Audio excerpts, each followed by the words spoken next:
What if your life was decided before you ever made a choice, where birth ranked your worth, silence kept you alive, obedience replaced freedom, and one wrong step could end everything, simply because your status said you didn't matter? You close your eyes, drift off, and wake up in feudal Japan. You imagine you're going to be the hero. You'll pick up a katana, master the blade in a week, earn the respect of a daimyo, and maybe save a village or two. It's the ultimate isekai dream. To understand why you, yes, you, in your hoodie and sneakers, are in mortal danger, you have to understand the cage that holds this society together. It's called the Shinokosho system. Welcome to the Shinokosho. The most rigid social hierarchy in human history. A system where your destiny isn't just decided at birth, it's carved into your bones. The village is already alive, because in feudal Japan, sleeping late was a privilege only the powerful could afford. Farmers, laborers, and servants rose before sunrise. Samurai rose early too, not for comfort, but for discipline. This was not just a social suggestion, it was the law of the land, enforced by the sword.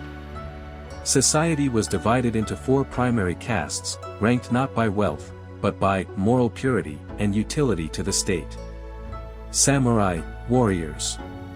Farmers, peasants. Artisans, craftsmen. Merchants, traders. And below them all, a vast, invisible darkness where human beings were treated as less than cattle. At the apex of this pyramid stood the samurai. They made up less than 10% of the population, yet they held absolute power. In theory, they were the moral guardians of the realm, sworn to a life of service, saburao, meaning, to serve. In practice, they were the state's monopoly on violence. A samurai was the only person permitted to carry 2 swords, the daisho. The long sword, katana, was for fighting, the short sword, wakizashi, was for honor, suicide, or close-quarters combat. These weapons were not decorations. They were symbols of their authority to take life. Under a law known as Kiri-sute Gomen, authorization to cut and leave, a samurai had the legal right to strike down a commoner who showed them disrespect. If a farmer didn't bow low enough, or if a merchant blocked their path, the samurai could draw his blade, kill the offender on the spot, and walk away without facing criminal charges. In this world, politeness wasn't about manners, it was a survival strategy. Below the warriors, but technically above the townsfolk, were the farmers. This high ranking was a clever piece of Confucian propaganda. The philosophy stated that those who produced the essential food of the nation, rice, were virtuous and vital. However, honor does not fill a belly. While farmers were praised in philosophy, they were crushed in reality. They were forbidden from leaving their land. They were forbidden from changing their profession. They existed to work the soil and pay the rice tax, nengu, which could claim up to 50% or 60% of their harvest. A farmer's life was a cycle of backbreaking labor in the mud, constantly monitored by village headmen and samurai overseers. To be a farmer was to be a prisoner of the earth, essential, yet expendable. Below the farmers lived the city dwellers, artisans were the makers, blacksmiths, weavers, carpenters. They were respected for their skill, for they created the tools and clothes that society needed. They lived in specific districts of the castle towns, their lives defined by their trade. At the very bottom of the respectable hierarchy were the merchants. In the eyes of the Confucian elite, merchants were parasites. They produced nothing, they simply moved goods around and profited from other people's labor. They were seen as morally corrupt, driven by greed rather than duty. Yet, this system contained a deep irony. By the mid-Edo period, the merchants were often the richest people in Japan. While samurai were paid in rice, which fluctuated in value, and forbidden from engaging in trade, merchants amassed fortunes in gold and silver. A low-status merchant might live in a mansion and lend money to a high-status, but impoverished samurai lord. But no matter how much gold a merchant had, he could never buy the right to wear a sword or command respect. But if the Shinokosho system was a prison, there were those who were locked outside the walls entirely. Outcasts. Untouchables. People whose lives were considered worth less than dirt. These were the Ada, meaning abundance of filth, and the Heinen, meaning non-human. They were not included in the census.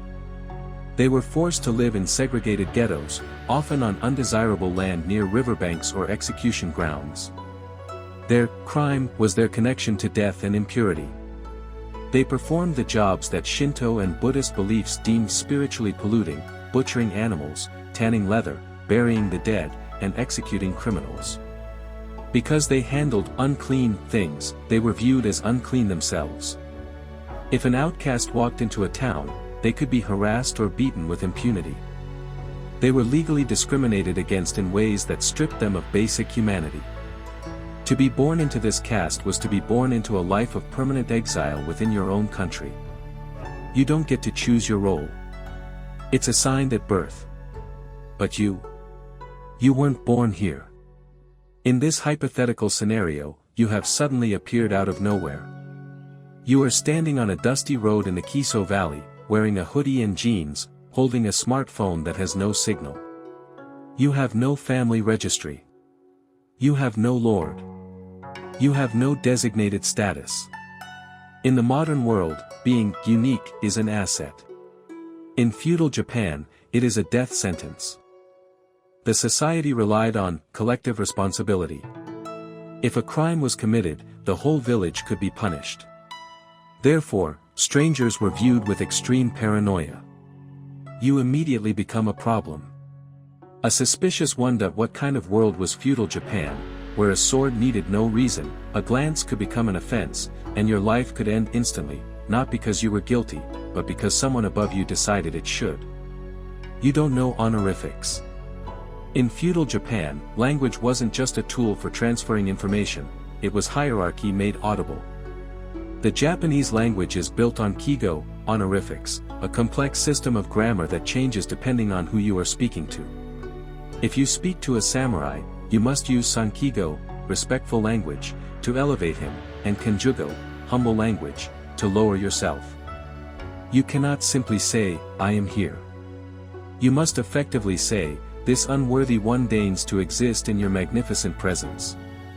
By using plain forms, or worse, the casual language you'd use with a friend, you aren't being friendly.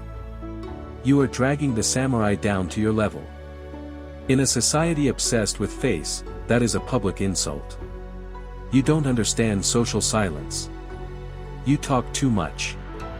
In the West, we fill silence to avoid awkwardness. In samurai culture, negative space or silence, is crucial. A peasant does not speak until spoken to. By volunteering information unprompted, you speak out of turn. You are assuming you have the right to be part of the conversation. You don't. You make eye contact with the wrong person.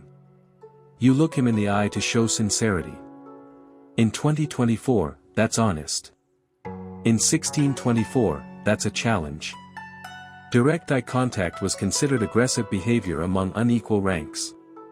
A subordinate looks at the ground or the chest, never the eyes. By staring at him, you are signaling a threat. You stand too close. You violate his personal space, the combat distance. A samurai is trained to react to sudden proximity as an attack. Each mistake isn't awkward. It's dangerous. This isn't a social faux pas where you get a dirty look. This is a legal matter. The concept is known as buryayachi, killing for rudeness. It is the legal justification behind Kiri-sute Gomen.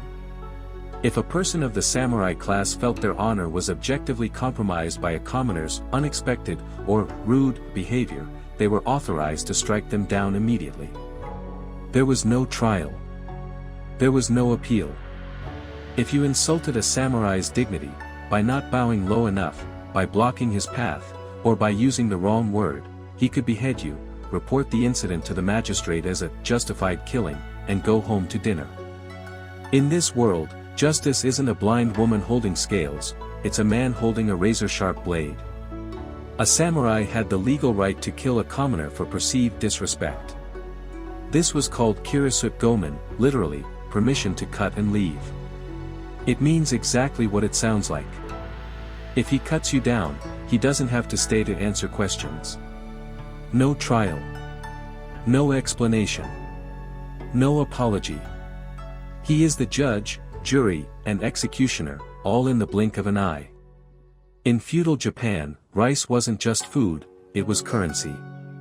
It was the koku, the measure of wealth used to pay your lord's taxes. If you're a farmer, you don't eat most of what you grow.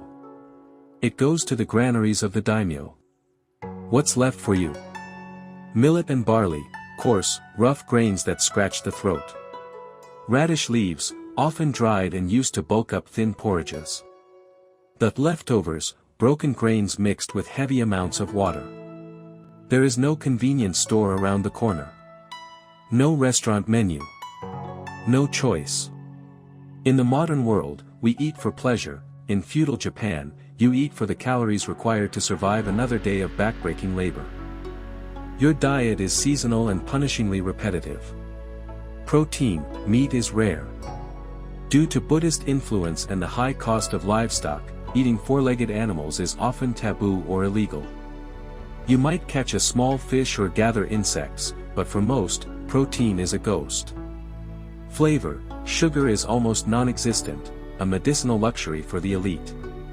Your world is seasoned only by the saltiness of miso or the sour bite of a fermented plum. Hydration, clean water. It's never a guarantee. Most water is boiled into thin, weak soups to ensure it won't kill you. In the winter, the great famines weren't just historical footnotes, they were lived experiences. When the harvest failed, the hunger deepened from a dull ache to a sharpened blade. People turned to famine foods, roots, bark, and sawdust, just to stop the stomach from cramping. In this world, the simple act of feeling full is a memory from a dream. You work from sunrise to sunset on a caloric deficit that would collapse a modern athlete. Why were feudal Japan's roads foul, hospitals unsanitary, and daily life unhygienic? Was it a lack of knowledge, scarce resources, or a society where survival outweighed cleanliness? The streets weren't swept clean, they were often lined with open sewers. In a world without chemical nitrogen, human waste, known as night soil, was a precious commodity. It was collected, transported, and spread directly onto crops as fertilizer. You lived, worked, and ate in a constant cycle of excrement. Hygiene was a luxury of time and resources.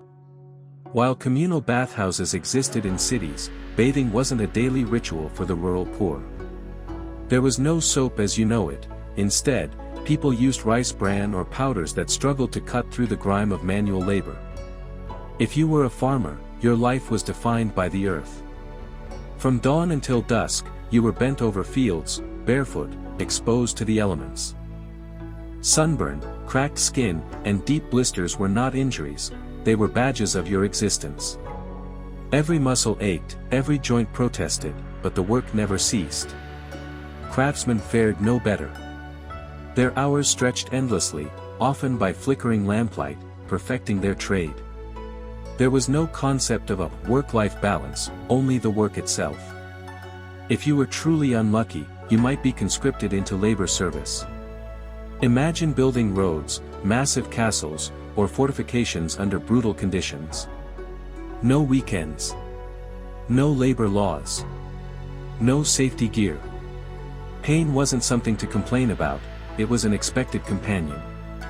Feudal Japan was a beautiful, but brutally violent world.